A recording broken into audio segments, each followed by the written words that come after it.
Ya, pemerintah menambah durasi penempatan dana sebesar Rp200 triliun di dalam sistem perbankan hingga September 2026. Langkah ini guna menghapuskan keraguan perbankan dalam menyalurkan pembiayaan kepada pelaku usaha dan masyarakat. Penempatan 200 triliun saat jatuh tempo di 13 Maret nanti akan langsung diperpanjang 6 bulan ke depan. Jadi bank tidak perlu khawatir kehilangan likuiditas karena pemerintah akan terus mendukung likuiditas di pasar. Boleh gitu ya. Kami mengharapkan bank lebih bersemangat mencari debitur tentunya dengan tetap menjalankan prinsip kehati-hatian. Demikian pernyataan Menteri Keuangan Purbaya Yudi Sadewa terkait keputusan untuk memperpanjang waktu penempatan dana yang berasal dari sisa anggaran lebih atau SAL sebesar Rp200 triliun ke 5 bank anggota Himpunan Bank Milik Negara atau Himbara dan 1 Bank Pembangunan Daerah atau BPD. Periode tambahan penempatan dana tersebut berlangsung sejak bulan Maret hingga September 2026 yang bertujuan untuk menghapus keraguan sektor perbankan dalam menyalurkan pembiayaan. Meski demikian, Menteri Purbaya meminta kepada perbankan untuk lebih bersemangat dalam mencari debitur baru dan menyalurkan kredit di tahun ini, tentunya dengan tetap menjalankan prinsip kehati-hatian. Sementara itu, Menteri Keuangan juga menegaskan akan melakukan proses monitoring dan evaluasi pada bulan September mendatang setelah masa perpanjangan selama 6 bulan di sistem perbankan nasional. Berbagai sumber IDX Channel.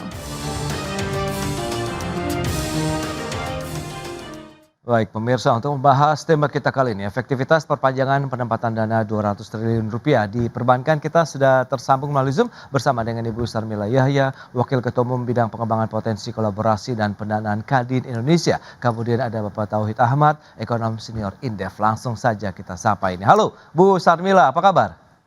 Baik, luar biasa. Baik, terima kasih juga atas waktu yang disempatkan. Pak Tauhid, apa kabar Pak?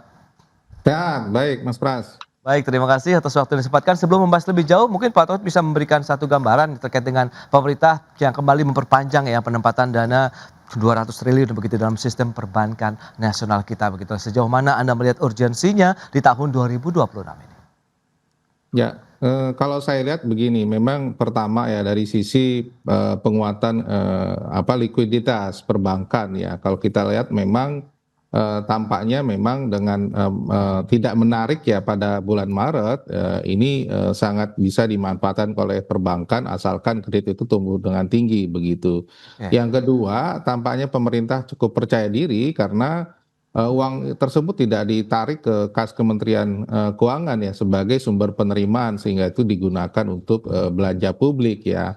Karena di Januari atau Februari kalau kita lihat ya penerimaan pajak cukup baik sehingga tidak menarik tidak perlu pemerintah ya Kementerian Keuangan menarik dana tersebut ya ke kas negara sehingga tetap masih bisa difungsikan sebagai sumber likuiditas. Saya kira substansinya tersebut kalau misalnya tahu-tahu katakanlah nanti di April atau Mei pajak agak seret dan kemungkinan defisit bisa tambah, kemungkinan itu bisa lagi masuk lagi ke kas pemerintah begitu. Jadi penundaan ini saya kira dalam rangka melihat respon tersebut gitu Mas. Ya, berarti memang mengikuti kondisi lah ya kalau kita bisa katakan begitu ya Pak Tauhid. Nah, dari Bu Sarmila sendiri melihat ini menjadi angin segar kalau kita lihat dengan likuiditas yang cukup banyak begitu di sektor perbankan sehingga mungkin bisa melakukan ekspansi bisnis atau paling tidak ada tantangan tersendiri yang mungkin bisa dicermati tahun ini. Bu Sarmila. Ya, makasih Mas Pras. Ya. Saya senang sekali ya hari ini kita bisa berdiskusi karena udah beberapa kali ini saya melihat isu-isu ekonomi kita ini menjadi prioritas sekarang ini di antara semua isu yang lain ya. Nah, kami melihat perpanjangan ini sangat baik dan mungkin mau mencoba yang kedua ya, mencoba yang berikutnya karena seperti Pak Tauhid sampaikan tadi benar, pemerintah masih ingin membantu masyarakatnya melalui perbankan. Nah, lagi-lagi Mas Pras, saya minta SBN bunganya diturunin supaya tidak lagi uang yang diniatkan untuk beredaran apalagi sekarang seasonal ya, habis kemarin habis apa tahun Imlek, tahun baru China, kemudian menjelang Ramadan juga ini ya. Jadi saya pikir kita harapannya uang itu bisa berputar di masyarakat.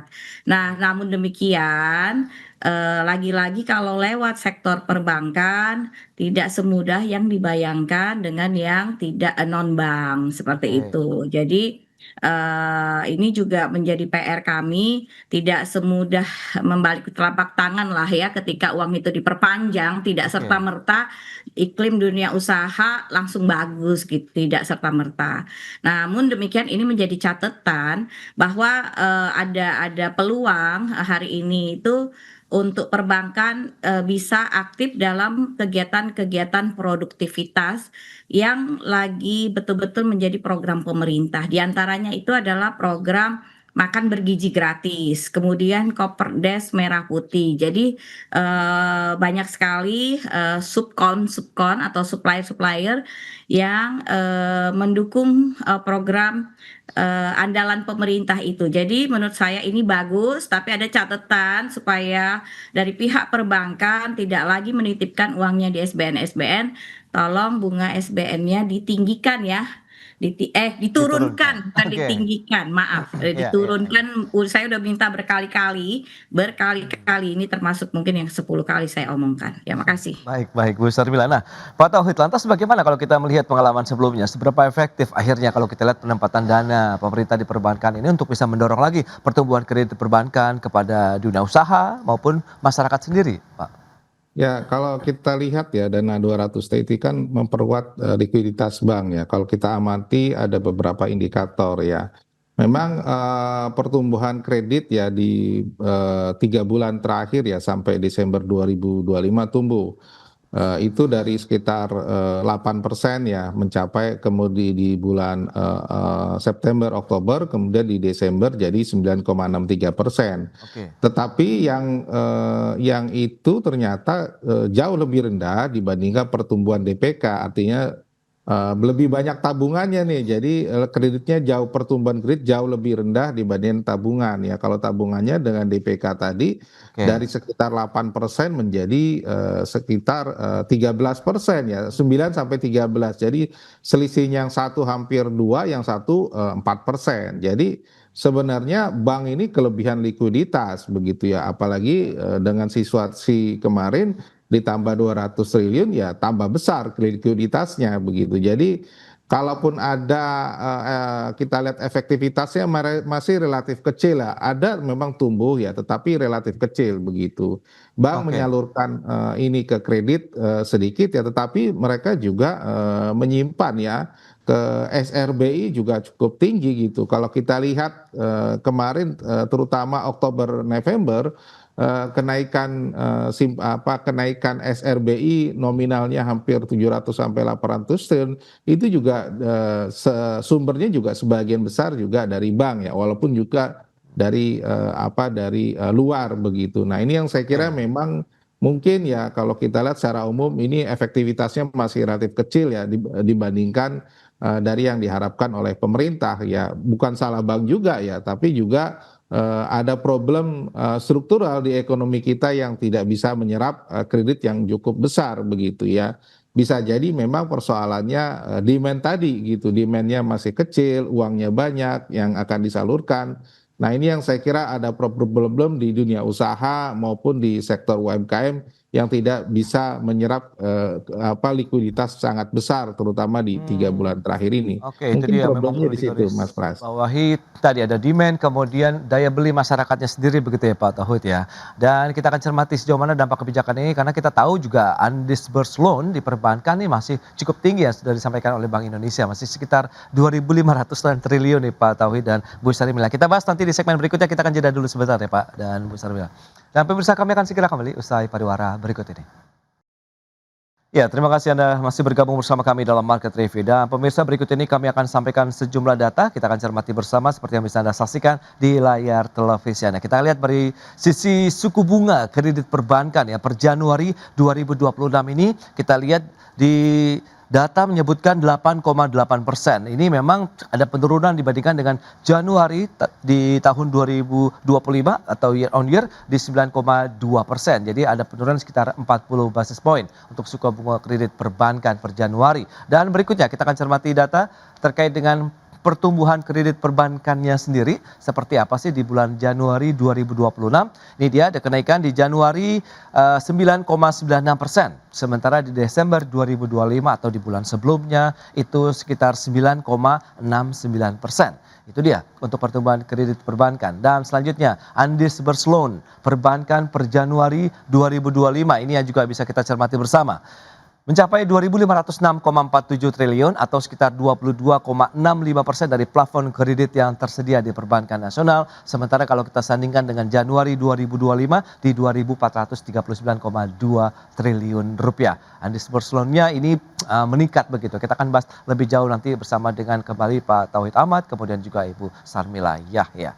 Ya, dengan beberapa data dan informasi tadi yang sudah disampaikan, lantas apa yang bisa kita cermati Pak Tauhid? Undisbursed loan ini juga masih dalam posisi ataupun level yang cukup tinggi. Sementara Anda sampaikan juga DPK atau dana pihak ketiga di perbankan juga terus bertumbuh begitu, yang menandakan jumlah tabungan lebih banyak begitu. Apakah ini disebabkan lagi-lagi demand yang belum bertumbuh, daya beli masyarakat yang masih menjadi tantangan, atau ada trigger lain Pak Tauhid?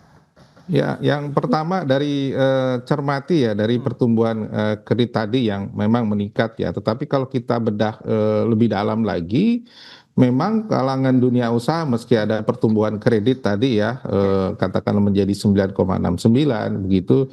Tetapi yang tumbuh tinggi adalah kredit investasi. Jadi para pelaku usaha itu lebih senang ya untuk kredit investasi seperti bangunan, gedung, atau kepemilikan saham dan sebagainya, tumbuhnya sekitar 19-20%. Artinya pelaku usaha menghindari risiko-risiko yang tinggi dengan dia investasi yang sifatnya jangka panjang.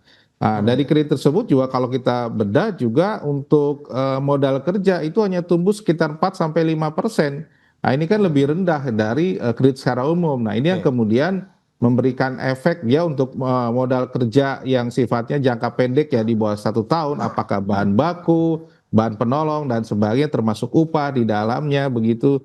Ini yang menandakan aktivitas real yang kemudian pengaruh ke ekonomi begitu ya. Artinya memang betul. Kenapa ini tidak berimbang? Karena demand-nya itu sendiri rendah untuk sifatnya jangka pendek tadi, dibuktikan dengan kredit modal kerja yang hanya 4-5%. Dan kalau kita lihat ya, meski ekonomi kita tumbuh 5,11 ya, tetapi daya beli masyarakat itu masih lebih rendah. Di kemarin kuartal keempat ya, tetap pertumbuhan konsumsi kita on average masih di bawah 5%. Dan ini yang kemudian kenapa kita perlu dorong agar daya beli meningkat sehingga kebutuhan untuk modal kerja terutama beberapa sektor utama di perdagangan, di industri itu bisa lebih keras lagi begitu. Kemudian yang sisi kedua yang saya kira seringkali ya kelupaan adalah ketika katakanlah suku bunga sudah turun ya, tadi kita lihat sudah turun sekitar 40 BPS ya, sementara BI sudah turun sekitar 125 BPS ya. Di tengah situasi uncertainty terutama Desember kemarin plus Januari, pelaku terutama kalangan perbankan itu juga merasa wait and see dengan situasi suku bunga ini cukup tinggi begitu ya, apalagi kemarin juga BI menahan suku bunga begitu. Plus lagi-lagi adalah amanat daripada Kementerian Keuangan dengan 200 triliun itu dengan suku bunga 4% itu akan membuat pelaku usaha nggak berani untuk menurunkan suku bunga lebih rendah lagi karena margin 4%. Kemudian net interest margin juga sekitar 4% begitu, pasti mereka akan tetap mengambil sisi suku bunga agak sulit untuk turun lebih dalam lagi ke depan. Nah, ini yang saya kira menjadi hambatan bagi para perbankan untuk bisa lebih progres lagi menurunkan suku bunga. Nah, ini yang kemudian memberikan multiplier efek ke sektor real, cost of fund-nya masih relatif tinggi dengan situasi sekarang. Saya sepakat tadi yang disampaikan Bu Sarmila ya, suku bunga kita masih relatif cukup tinggi ya. Dengan angka 8-9% tuh hal yang sangat costly begitu bagi Oke. sektor usaha di tengah situasi ketidakpastian seperti ini begitu Mas. Baik, baik. Nah, Kadin sendiri melihat bagaimana kalau misalnya dari Andi Perslon tadi yang masih cukup tinggi. Saat ini sebenarnya pelaku usaha di awal tahun ini memang ingin melakukan ekspansi secara jor-joran sesuai dengan, karena kan pemerintah di awal tahun juga kan akan lebih melakukan akselerasi ya untuk belanja pemerintah, begitu belanja kementerian lembaga, non lembaga. Kemudian Anda melihat bagaimana dari sisi pelaku usahanya sendiri, Bu Sarmila? Alhamdulillah ya Mas Pras, Pak Tauhid, kita Kadin Indonesia ini dapat angin segar setelah pulang dari Amerika kemarin, Pak. Jadi banyak sekali tanda tangan dengan investasi dengan pihak Amerika. Mudah-mudahan nanti setelah secara organisasi ya kita itu banyak penandatanganan kerjasama yang kita coba realisasikan dan bikin make it happen lah gitu, bikin kejadian supaya bisa bergerak nih, kan itu salah satu upaya yang dilakukan Kadin secara langsung ya, secara aktif. Nah, sendirinya untuk real di lapangan ini yang terjadi di masyarakat kita, kalau kita boleh jujur sejujur-jujurnya, ini peran swasta hari ini sangat dikecilkan ini peran swasta sekarang ini Pak. Jadi dalam pemerintahan hari ini nih banyak sekali peran-peran pemerintah yang langsung dan BUMN ya melalui BUMN itu langsung secara secara langsung itu banyak dikerjakan oleh sektor-sektor pemerintah lah, kelembagaan yang di bawah pemerintah. Jadi kalau yang swasta kan betul kita nggak berani ngambil kredit kalau nggak ada kepastian pembayaran. Dan yang menarik itu umumnya kredit-kredit sekarang itu adalah perpanjangan kredit yang lalu, nggak ada kredit-kredit baru gitu. Karena memang iklim usahanya tidak dicetak untuk menggerakkan swasta itu bergerak lebih baik gitu kan. Misalnya import aja kita udah takut nih sekarang kalau nggak misalnya hati-hati, nggak mengikuti aturan yang jelas, itu tuh bermasalah. Kalau kita mau ekspor juga negara-negara lain juga menahan ya, mereka juga pengen tidak semudah segampang itu kalau mereka menerima barang-barang dari luar. Jadi sekarang ini masing-masing negara lagi protek sama dirinya masing-masing untuk menjaga kestabilan ekonomi di masing-masing wilayah. Nah, hari ini kita kalau boleh bicara negara yang setara dengan kita itu mestinya India ya. Jadi India itu salah satu contoh yang pertumbuhan ekonominya menarik, tetapi inflasinya juga paling kecil gitu di antara Asia Selatan ya di kalangan kita ini. Nah, oleh karena itu kami menghimbau sih peran swasta itu tolonglah di dalam negeri ini, peran swasta dalam negerinya itu diberi stimulus Pak gitu. Wabil khusus untuk kelas menengah ke atas gitu. Kalau menengah ke bawah banyak sekali program-program ya KUR gitu. Tapi KUR juga ini kayaknya kan banyak kemarin keluhan udah bertahun-tahun susah untuk diakses.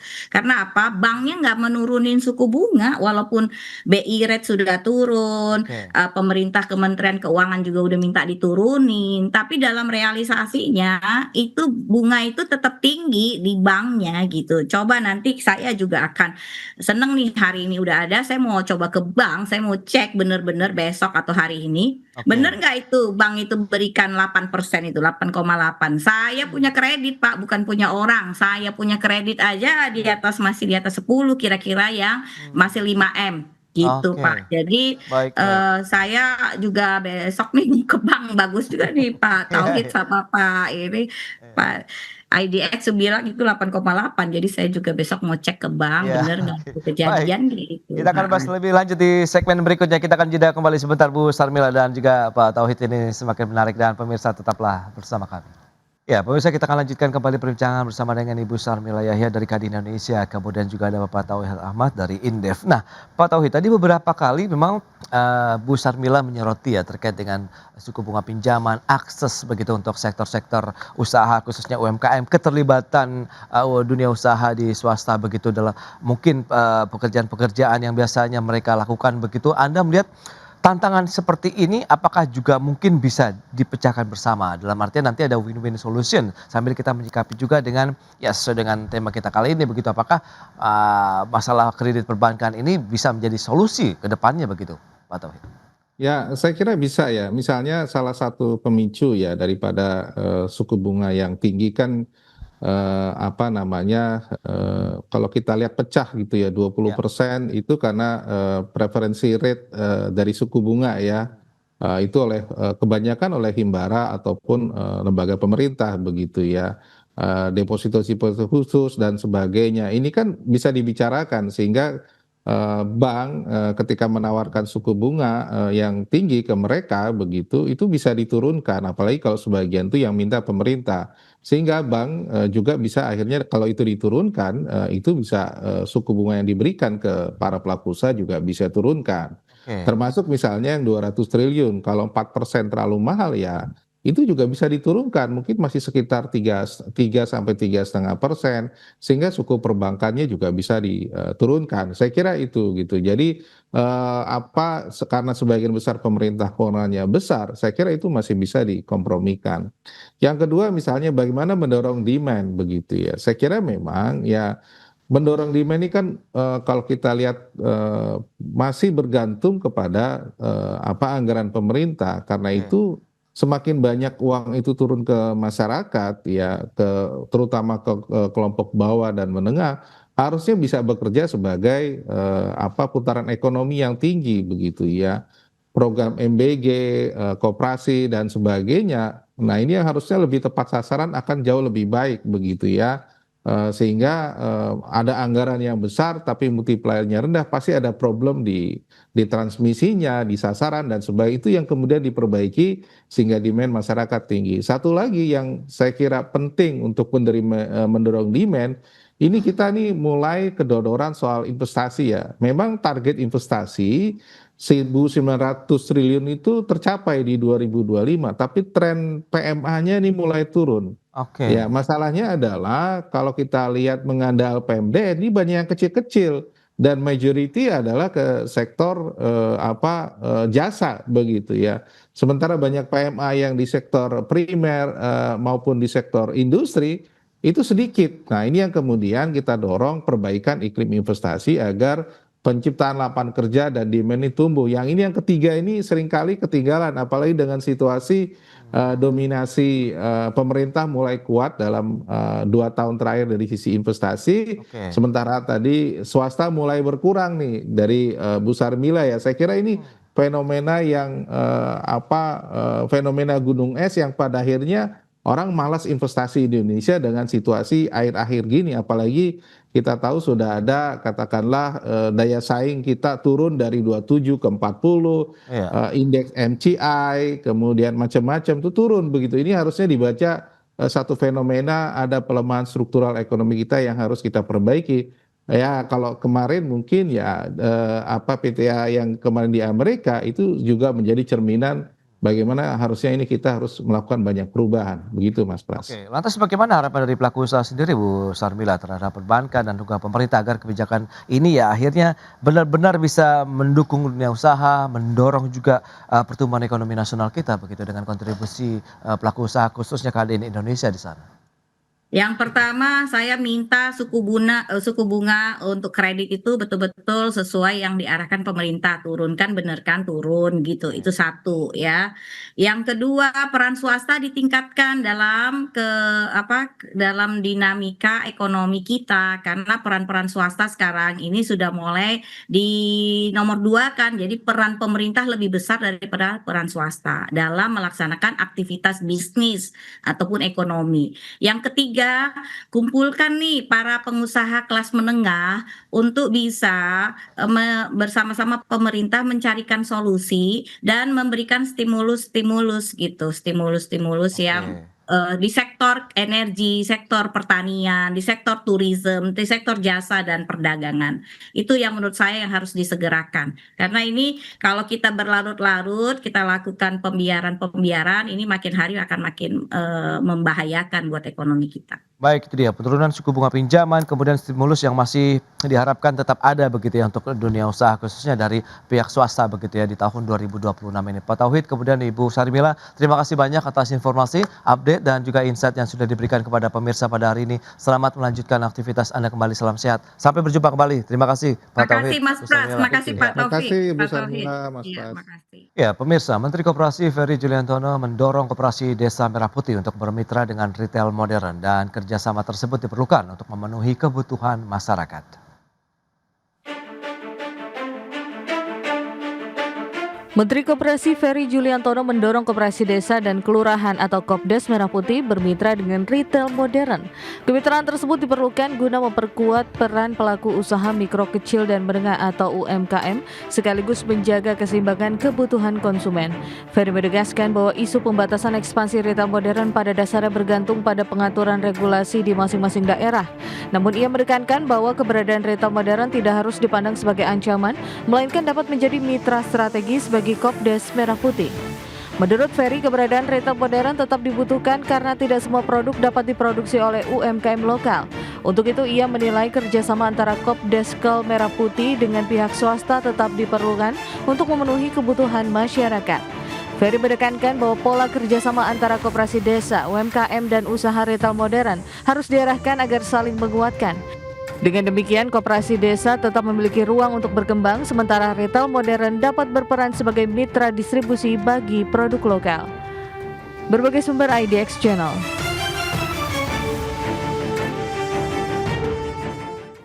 Ya, pemirsa, untuk membahas tema kita kali ini, menakar potensi kolaborasi industri retail dan koperasi Desa Merah Putih. Kita sudah tersambung melalui Zoom bersama dengan Bapak Roy Nicholas Mande, Chairman Affiliation Global Retail Association, kemudian ada Bapak Sunarsih, Kepala Ekonom di Indonesia Economic Intelligence. Langsung saja kita sapa. Halo Pak Roy, apa kabar? Kabar baik, semangat. Baik, semangat pagi, terima kasih atas waktu yang disempatkan. Kemudian Pak Sunarsih, apa kabar Pak? Pak, kabar baik, selamat Mas Pras. Baik, terima kasih atas waktu yang disempatkan. Mas Roy juga, Pak Roy. Baik, Pak Sunardi, sebelum lebih jauh, mungkin tadi sudah disampaikan begitu. Pak Ferry tadi sudah mendorong adanya kemitraan nih antara koperasi Desa Merah Putih dan retail modern untuk memperkuat lagi peran UMKM sekaligus menjaga keseimbangan kebutuhan konsumen di tingkat perdesaan maupun di daerah. Bagaimana review Anda? Ya, saya kira ini ide yang baik ya. Jadi tetap saja kita mengharapkan kehadiran Koperasi Merah Putih KDMP itu tidak lantas kemudian quote-unquote mematikan usaha-usaha yang sudah eksis sebelumnya ya. Karena pada dasarnya antara KDMP dengan dunia usaha-usaha retail lainnya, baik retail modern maupun retail rakyat ya, yang konteksnya adalah yang selama ini kita kenal dengan toko kelontong dan lain-lain itu kehadiran KDMP sebenarnya lebih kepada untuk melengkapi ya, karena memang kalau kita lihat 2 pekan yang lalu saya menghadirin pidatonya Pak Presiden ya, mendengarkan langsung di Gedung Danantara terkait dengan Outlook 2026, dan saya melihat memang roadmap dari pengembangan KDMP itu memang sifatnya berbeda dengan usaha-usaha yang sudah eksis sebelumnya gitu. Misalnya ya, KDMP itu lebih banyak menyasar memang untuk kebutuhan-kebutuhan masyarakat kelompok menengah ke bawah yang memang tidak bisa disediakan oleh pasar modern, termasuk juga pasar kelontong seperti obat-obatan generik yang memang itu ruang di mana pemerintah harus hadir ya dengan menggunakan instrumen yang pemerintah miliki, baik itu KDMP maupun apotek-apotek yang ada di dalam ruang atau lingkup pengaturan oleh pemerintah. Jadi kira-kira banyak misalnya kalau kita bicara tentang komoditas sehari-hari kebutuhan pokok, misalnya minyak goreng gitu ya. Minyak goreng yang saya dengar memang yang disiapkan adalah minyak goreng yang hari-hari ini kita tidak pernah lihat ada di pasar retail modern seperti minyak goreng branded begitu ya, yang mungkin kelas premium atau apa begitu, itu tidak memang mungkin tidak akan masuk dalam jangkauan KDMP. Jadi kalau saya lihat walaupun mungkin tetap tidak menutup kemungkinan ya bahwa produk-produk itu juga dijual di pasar di KDMP-nya melalui KDMP. Nah, mungkin karena stok dan segala hal yang punya jaringan seperti itu kan rata-rata memang kelompok retail modern ya. Nah, mungkin dalam konteks inilah kemudian kerjasama kemitraan antara retail modern dengan KDMP itu menjadi sangat relevan. pedesaan. Jadi konteksnya memang kehadiran KDMP adalah melengkapi sekaligus memperkuat struktur ekonomi di pedesaan di daerah yang memang selama ini kalau misalnya kita ke retail modern kan memang kalau di desa-desa memang tidak terlalu banyak, walaupun hari ini kita menyaksikan retail modern juga ada banyak di tempat-tempat di pedesaan ya, tapi pada umumnya memang tetap saja orang-orang masyarakat itu khususnya di desa-desa itu lebih memilih untuk berbelanja di toko-toko terdekat ya, hari ini misalnya dengan toko kelontong begitu ya. Tetapi nanti dengan KDMP-nya mungkin mereka akan bergeser. Nah, ini mekanisme antara toko kelontong dengan toko KDMP ini juga mungkin perlu juga diatur. Semangatnya adalah bahwa kehadiran KDMP tetap tidak boleh mematikan usaha-usaha yang sudah eksis, baik itu retail modern maupun toko-toko kelontong yang dikelola secara individu oleh masyarakat. KDMP adalah lebih banyak melengkapi ya kebutuhan-kebutuhan yang sehari-hari ini tidak bisa disediakan oleh toko kelontong maupun toko modern.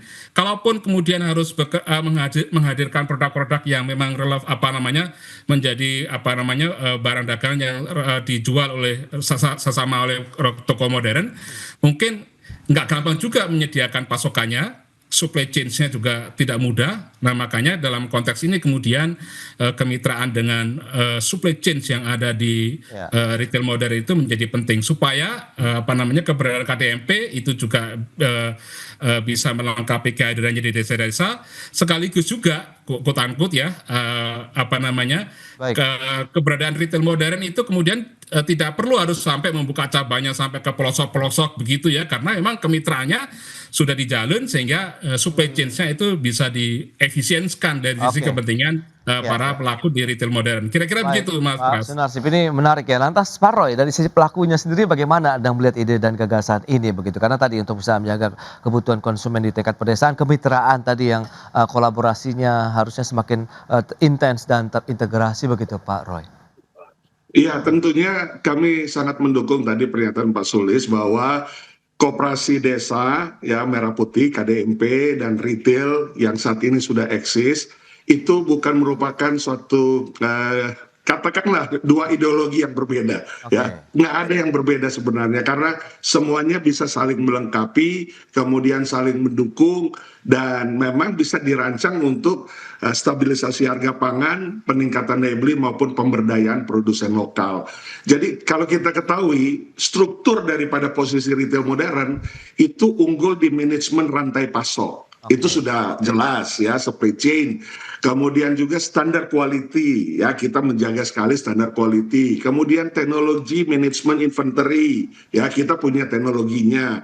Kemudian pembiayaan suppliers ya, supaya memang mendapat harga yang efisien, sampai kepada analisa perilaku konsumen, mana produk yang terbaik untuk konsumen.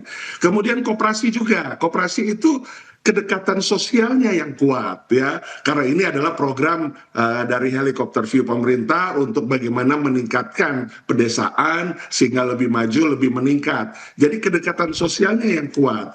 Kemudian akses langsung ke produsennya primer, ke produsen primer misalnya petani, peternak ya, pekebun, UMKM, karena produsen banyak juga di desa-desa, itu sangat bagus tentunya dan punya kepercayaan komunitas. Jadi masing-masing punya kekuatan.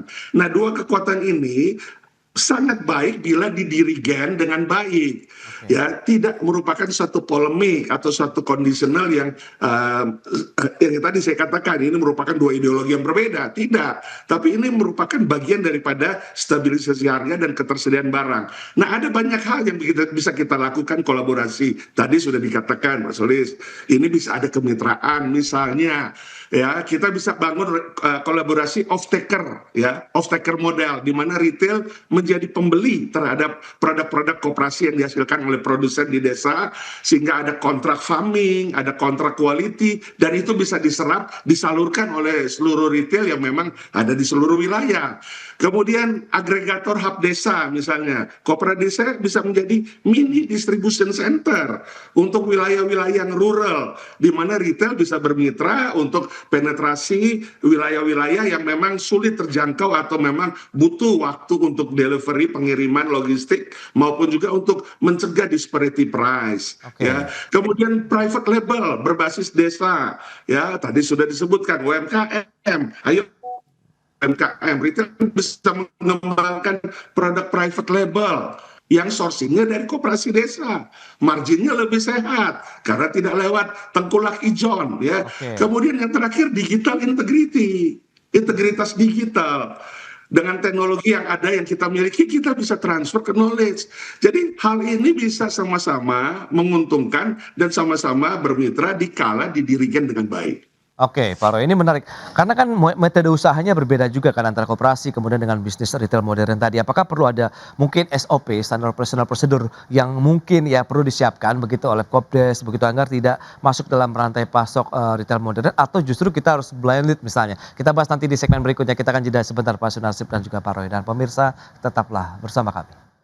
Ya, terima kasih Anda masih bergabung bersama kami, dan pemirsa berikut ini kembali kami sampaikan sejumlah data. Kita akan cermati bersama seperti apa pertumbuhan dari penjualan retail di semester kedua tahun 2025 secara tahunan, Juli, Agustus, September, Oktober, November sampai dengan Desember. Ini dia. Kita lihat trennya seperti apa. Kalau kita lihat di bulan Juli 4,7%, kemudian sempat turun di Agustus 3,5%, tapi trennya naik terus begitu ya. September, Oktober sampai dengan November 6,3% untuk pertumbuhan penjualan dari retail di tanah air. Tapi di bulan Desember ini ada penurunan kembali menjadi 3,5% untuk penjualan retail kita. Dan selanjutnya kita akan cermati dari sisi provinsi dengan koperasi Desa Merah Putih terbanyak. Ini dia di tahun 2025. Jawa Tengah menempati posisi pertama ada 8.500-an, kemudian Jawa Timur di posisi kedua 8.510, ada Aceh sekitar 6.500-an juga. Itu dia data dari Satgas Kopdeskel Merah Putih. Itu dia beberapa data yang sudah kita sampaikan, dan kita akan lanjutkan kembali perbincangan bersama dengan Bapak Roy Nicholas Mandey dan juga Bapak Sunarsip. Ya, itu dia. Dengan beberapa informasi tadi yang sudah disampaikan, lantas pola SOP seperti apa di Pak Sunarsip yang mungkin perlu digagas atau perlu dibuatkan secara bersama-sama, atau Anda melihat sebenarnya sudah jalan nih saat ini begitu Pak Sunarsip? Ya, pertama memang kalau namanya pengaturan tentu tetap harus ada pengaturan ya, tetapi pengaturan yang sifatnya fair ya, jangan sampai pengaturan yang kemudian membatasi aktivitas usaha-usaha yang lain. Bagaimanapun misalnya pengaturan yang tetap retail modern tetap bisa berkembang, kelontong individual juga bisa tetap berkembang, dan juga istilahnya itu KDMP juga tentunya harus berkembang, kira-kira gitu. Perlu dipahami bahwa yang namanya dagang ini kan konsepnya kan tetap perdagangan ya, namanya juga KDMP. Kalau lihat produk-produknya adalah banyakkan perdagangan, baik yang perdagangan di tingkat hulu ya, tadi itu misalnya Koperasi Merah Putih itu menjadi off-taker dari produk-produk hulu yang dihasilkan oleh petani, UMKM dan macam-macam, termasuk juga di tingkat hilir gitu juga, itu juga masuk perannya KDMP juga. Nah, yang problem itu kan yang nggak gampang itu dan nggak mudah itu kan bagaimana kita berdagang di tingkat hilir. Itu nggak semudah membalikkan tangan. Retail modern dengan pengalamannya tentu kita perlu ambil itu knowledge, experience, expertise-nya dari teman-teman retail modern untuk bisa dikembangkan atau diadopsi di tingkat retail bawah, khususnya melalui KDMP. Karena bagaimanapun juga ini kan kalau kita bicara KDMP kan barang baru ya, dan tentunya kita juga perlu upaya untuk bagaimana memperkuat kapasitas teman-teman sumber daya manusia SDM di bawah, dan itu juga nggak mudah. Jadi dalam konteks jangka pendek ini memang ide-ide untuk menjalin kerjasama kemitraan dengan retail modern itu bisa menjadi pertimbangan yang strategis kalau menurut saya. Karena apa? Untuk mempercepat itu kembali, mempercepat kapasitas, kapabilitas dari teman-teman dari pelaku-pelaku KDMP di daerah. Sehingga nanti mereka punya skill, mereka punya pengetahuan yang kira-kira kalau gini loh mengurusin berdagang di tingkat retail yang dari sisi hilirnya. Kalau dari sisi hulurnya lebih mudah karena di situ ada peran pemerintah, misalnya bagaimana menjadi off-taker untuk produk-produk pertanian seperti gabah, padi, jagung, dan lain-lain segala macam. Itu kemitraannya dengan Bulog dan sejenisnya itu lebih mudah karena itu dijamin dengan program dari pemerintah. Tetapi menjual produk ke masyarakat dengan produk dengan spesifikasi kebutuhan masyarakat yang begitu variatif itu nggak gampang dan itu tentu membutuhkan kapabilitas tertentu yang dimiliki oleh para pengelola KDMP di daerah. Jadi kalau menurut saya SOP atau pengaturan yang di tingkat lapangan tentu tetap harus ada ya, tapi begitu masuk ke dalam wilayah teknis yang sifatnya itu punya potensi untuk membatasi gerak dari masing-masing unit usaha secara tidak fair. Ini saya katakan tidak fair ya, bukan masalah boleh dan tidak, tapi jangan sampai kemudian ada upaya untuk mencegah berkembangnya usaha itu secara tidak fair. Itu juga kita harus hindari. Nah, jadi kemitraan dengan KDMP mungkin tidak hanya dengan nanti itu ya, jadi termasuk juga nanti retail modern bisa kerjasama dengan KDMP dan termasuk juga bisa menjadi mitranya juga pedagang-pedagang kelontong di masyarakat di tingkat desa ya, yang individual itu dengan itu. Nah, saya kira ini menjadi salah satu opsi ya, bentuk pengaturan yang sifatnya fair, yang kemudian tidak membatasi gerak masing-masing para pelaku usaha di dunia sektor perdagangan retail itu tadi. Kira-kira gitu, Mas Pras. Ya, Pak Sunarsip. Nah, lantas Pak Roy, kalau kita lihat dengan tadi informasi yang sudah disampaikan, bentuk kolaborasi kan berarti mungkin dari pemerintah pusat, daerah, kemudian pelaku usaha retail modern dengan koperasinya sendiri ini seperti apa? Sehingga tadi pada saat tataran teknis, kemudian juga apakah perlu ada pendampingan, kemudian pembinaan bersama-sama begitu, sehingga memiliki skill yang mungkin sesuai ya kalau kita bicara mengenai kinerja dari sisi koperasi maupun retail yang mungkin bisa kita ambil sama-sama dalam artian win-win solutionnya di sana begitu. Pak Roy. Iya, Mas Pras. Jadi kalau kita lihat ketika kita mau berbicara win-win, kita mesti melihat ending game-nya mau seperti apa sebenarnya. Ending game-nya atau happy ending-nya adalah ketersediaan barang dan kestabilan harga. Kan itu endingnya. Di mana itu dapat bermanfaat bagi masyarakat. Nah, berkaitan dengan channel, nah ini kita bicara channel. Channelnya itu sampai ke ending yang game yang happy ending itu, kestabilan dan ketersediaan barang, itulah yang perlu diorkestra oleh pemerintah. Sehingga tata kelola atau governance ya yang kuat, yang juga tentunya dengan transparansi, dengan mengikutsertakan seluruh pihak, yang dibina secara profesionalisasi, baik itu manajemen koperasi maupun juga belajar dari manajemen retail. Kalau ini didirikan, ending game-nya itu yang bagus, ending game-nya ketersediaan barang dan kestabilan harga. Kan itu yang diharapkan dari setiap channel perdagangan. Nah, saya ambil contoh ya, karena Affiliation Global Retail Association itu ada di Asia Pasifik, 20 negara, dan kita juga ada retail lokal di Indonesia. Saya ambil di Jepang contoh, ini supaya bisa kita bandingkan comparison. Di Jepang itu ada Japan Agricultural Cooperatives, ya, di mana ini kolaborasi yang sangat baik, ya, di mana koperasi pertanian, ya namanya koperasi pertanian di sektor hulu, ya, terintegrasi dengan jaringan retail modern. Ya, berjalan sangat efektif, ya, menjaga disiplin mutu, kemudian juga tata kelola yang didirikan dengan baik oleh pemerintah. Jadi yang namanya kestabilan ketersediaan barang itu bukan sekedar slogan atau euforia atau harapan. Nah, itu udah terjadi ya di negara, saya nggak sebutkan lagi negara-negara lain lah, contoh yang Jepang itu. Jadi sebenarnya kembali lagi titik poinnya bukan soal kita bicara juga untuk polemik hulu hilir, kemudian ya desa kan ke hulu, retail kan enggak lah. Kita coba lihat yang penting end game-nya baik ya. Ada bisa banyak kolaborasi kok yang dibangun. Tadi saya sudah sebutkan berbagai hal ya. Kondisi-kondisi teknologi sudah pasti. Kemudian kita bisa branding ya dengan teknologi yang baik. Kemudian juga pemakaian, maksudnya manajemen stok dan inventory yang lebih baik dengan teknologi. Kemudian kolaborasi pembiayaan berbasis supply chain. Nah, ini kan kita ada kolaborasi dengan berbagai pihak, ya, kita bisa kolaborasi, ya, kemudian juga berbasis kontrak yang jangka menengah dan panjang untuk harga yang lebih mumpuni karena sumbernya udah jelas, ya diambil dari koperasi desa, ya. Kemudian juga tadi saya sudah sebut logistik yang kita buat lebih baik karena kita bisa taruh distribution center kita di pusat-pusat koperasi itu sebagai sumber dari hulu untuk kita salurkan. Nah, jadi ini mesti diorkestra, ya, nggak berebutan masyarakat kok, nggak berebutan konsumen, masing-masing punya segmennya, masing-masing punya polanya, dan itulah peran pemerintah. Kita pelaku usaha tentunya semangat yang sama untuk bekerja sama dengan siapapun.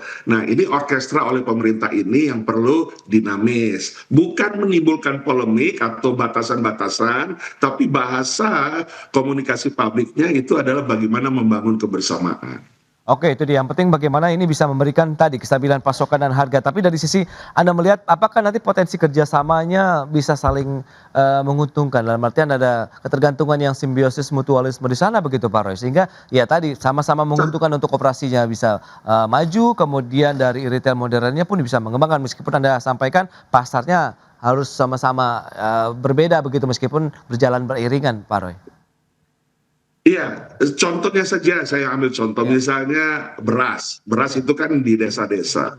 Ya bagaimana itu langsung bisa dimanage oleh koperasi desa dengan ekosistem dan infrastruktur yang tentunya harus dikembangkan dengan baik sehingga mencegah tengkulak atau ijon-ijon itu yang seringkali berpesta terhadap harga, bermain dengan harga atau kartel-kartel yang seringkali membuat akhirnya kami juga mendapat harga mahal.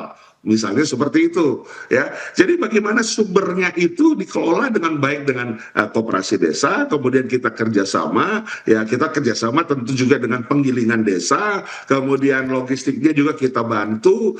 Nah ini kan bisa direct line seperti ini akan memangkas biaya, bertimbang dengan kondisi-kondisi yang sekarang sudah kita ketahui ya, yang namanya pengepul, tengkulak dan ijon itu seringkali menjadi suatu kendala di mana harga akhirnya tidak stabil. Ya, lepas daripada masalah panen dan lain sebagainya. Nah, jadi kolaborasi inilah yang mestinya diciptakan dan benang merahnya mesti ada jembatan di mana di sinilah peran pemerintah untuk menjembatani begitu. Oke, itu dia pemeran pemerintah diharapkan bisa menjadi dirijen ya daripada orkestrasi kebijakan tadi antara bisa memadankan antara bagaimana SOP koperasi tetap bisa berjalan, kebutuhan dari sisi pasokannya juga tersedia, harga yang paling utama ini adalah stabil dan terjangkau untuk semua lapisan masyarakat tentunya di setiap daerah di Indonesia. Baik Pak Sunarsip, kemudian Pak Roy, terima kasih banyak atas informasi, update dan juga insight yang sudah diberikan kepada pemirsa pada hari ini. Selamat melanjutkan aktivitas Anda kembali, salam sehat. Sampai berjumpa kembali Pak Sunarsip, Pak Roy, terima kasih. Ya, salam semangat. Terima kasih.